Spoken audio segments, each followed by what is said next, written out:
birthday. Cody, you want to light the candles? We're going to have their favorite angel food cake baked by their grandmother. If we get the candles lit. Go. Make a wish. Cody, stop!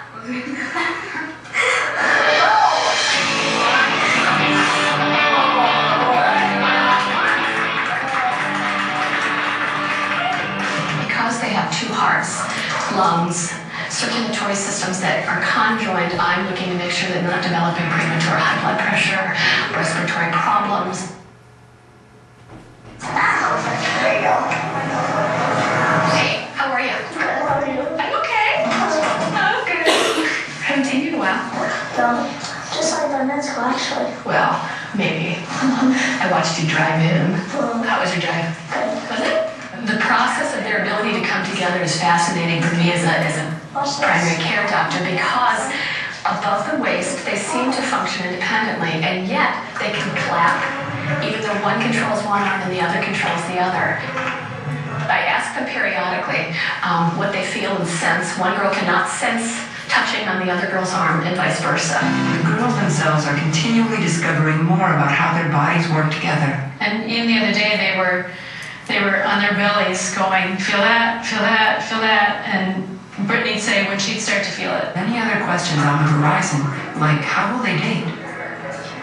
You know, I hear them and their girlfriends talk about guys, but they probably aren't going to be sharing that with me right now, who they may have a crush on or what they're feeling, but I'm sure they do.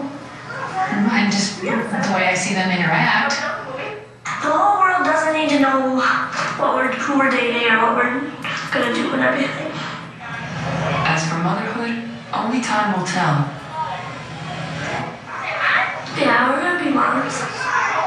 We haven't thought about how being moms is gonna work yet. We're just 16. We don't need to think about that right now.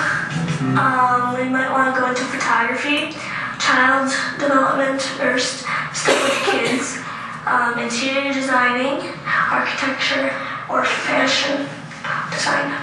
Are they going to be hired as one or as two? Are they going to be able to share salaries, or do they, all of those things I think are to be determined. Abby and Brittany have chosen not to appear on all the talk shows or do interviews for the many magazines who make requests, although they could do hundreds. I've had TV people come up to me and say that I owe the world more of an explanation regarding Abby and Brittany. I don't know the world nothing. And Abby and Brittany don't know the world anything either. The best thing about being conjoined twins is there's always someone there to talk to. And you're never alone.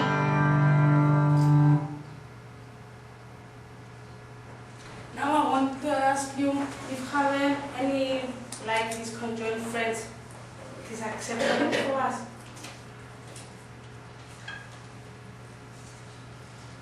I think it's acceptable, but I think it's strange. I think it's sort of.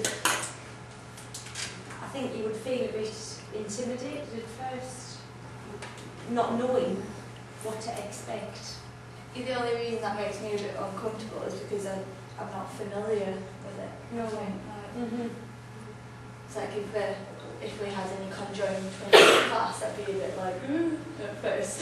But you just need to get to know them as like, yeah. I mean, they should be perfectly acceptable in society, but it's just an abnormality that I don't think many people are familiar with. It was weird at the start because you weren't used to it, but as it got further on, you started to become a bit more comfortable with it because you started to understand a little bit more. Like the last video, their disability is not stopping them from doing what they want to do. Like they can drive as a pair, which is that's quite an achievement considering one controls one half of the body and one controls the other half. I will give you some articles with questions and I would like to discuss.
think that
Thank you.